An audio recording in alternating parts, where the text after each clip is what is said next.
ఏదైనా మనం మర్చిపోవచ్చండి లైఫ్ లో, కానీ నమ్మక ద్రోహం ఉంటుంది చూసారా, అది మాత్రం మనల్ని జీవితాంతం వెంటాడుతూ ఉంటుంది. ఎవరైనా వ్యక్తి మనల్ని నమ్మించి నమ్మించి నమ్మించి మీరంటే ఇష్టము అని చెప్పి చెప్పి చెప్పి మిమ్మల్ని పొగిడి, మీరు లేకపోతే వాళ్ళు లేమని చెప్పి చివరికి మిమ్మల్ని ప్రాణానికి ప్రాణంగా ప్రేమిస్తున్నామని చెప్పి లాస్ట్ లో మిమ్మల్ని వాళ్ళ అవసరాల కోసం వాడుకొని వదిలేసినప్పుడు మీ మనసు పడే వేదన అంతా ఇంత కాదండి. మీరు ఏదైనా మర్చిపోతారు, కానీ ఈ నమ్మక ద్రోహం అనేది మనసులో ముళ్ళులాగా జీవితాంతం గుచ్చుతూనే ఉంటుంది. ఎవరైనా నిజమైన వ్యక్తులు మన జీవితంలోకి వచ్చినా సరే అనుమానాస్పద స్థితితో మనం చూస్తూ ఉంటాం. ఇలా చూడాలి కూడా, తప్పులేదండి. ఎందుకంటే మన పెద్దలు చెప్పారు, కీడెంచి మేలంచమని. ఎవరిని పడితే వాళ్ళని నమ్మి గుడ్డిగా బ్లైండ్ గా వాళ్ళ మాటలు వినేసి మోసపోవటం పెద్ద గొప్పేమి కాదండి. ఒకసారి మోసం జరిగిన తర్వాత అటువంటి మోసం మళ్ళీ జరగకూడదు అన్న ఉద్దేశంతో ఉండాలి. మొక్కలు చూసుకుంటాం కదా, మనలో మనం ఏంటి, చేస్తే చేశాడులే మోసం, మనోడే కదా అని చెప్పేసి మీకు క్షమించటానికి పెద్ద మనసు ఉండవచ్చు.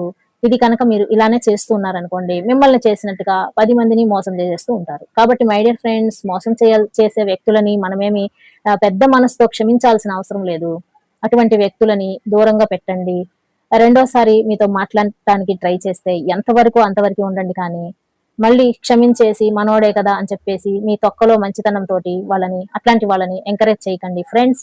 ఎందుకంటే చాలా మంది కూడా కష్టపడి డబ్బు సంపాదిస్తున్నారు.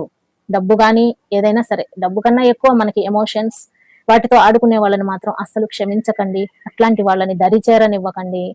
ఎమోషనల్ గా డ్రై అయిపోయామో మనం అందులో నుంచి కోలుకోవటం చాలా కష్టం. మన దైనందిన పనులన్నీ కూడా ఆగిపోతూ ఉంటాయి ఎమోషనల్ గా మనం బ్లాక్ అయినప్పుడు. కాబట్టి మన మనసు దృఢంగా ఉంటే, ఎమోషనల్ గా స్ట్రాంగ్ గా ఉంటే ఎవరు మనల్ని మోసం చేయడానికి ట్రై చేయరు. మనం స్ట్రాంగ్ పర్సన్ అని చెప్పేసి వాళ్ళకి అర్థమైపోతూ ఉంటుంది అనమాట. అలా అర్థం అవ్వాలంటే మనం చేయాల్సింది ఏంటయ్యా అంటే, ఎదుటి వ్యక్తుల్ని పుసుకున నమ్మేసి డమాల్ని పడిపోవటం అట్లా పడకూడదండి. అనుమానించండి, తప్పులేదు. అనుమానం పెనుభూతంలాగా ఉండాల్సిన రోజులు అండి ఇవి. ఎవరిని పడితే వాళ్ళని నమ్మలేం. సొంత వాళ్ళు, బంధువులు, పక్కింటోళ్ళు, ఎదిరింటోళ్ళు ఎవరైనా సరే మోసం చేయడానికి అవకాశాలు ఉంటాయి. ఇట్లాంటి మోసాలను ఎదుర్కోవాలి అని అంటే మనం చాలా అప్రమత్తంగా ఉండటం మాత్రమే ఏకైక పరిష్కారం. కాబట్టి మై డియర్ ఫ్రెండ్స్, వీడియో నచ్చితే లైక్ చేయండి. మరిన్ని మంచి వీడియోల కోసం ఛానల్ ని సబ్స్క్రైబ్ చేసుకోండి. నెక్స్ట్ టైం మరో మంచి వీడియోతో మళ్ళీ కలుద్దామండి. Thank you for watching.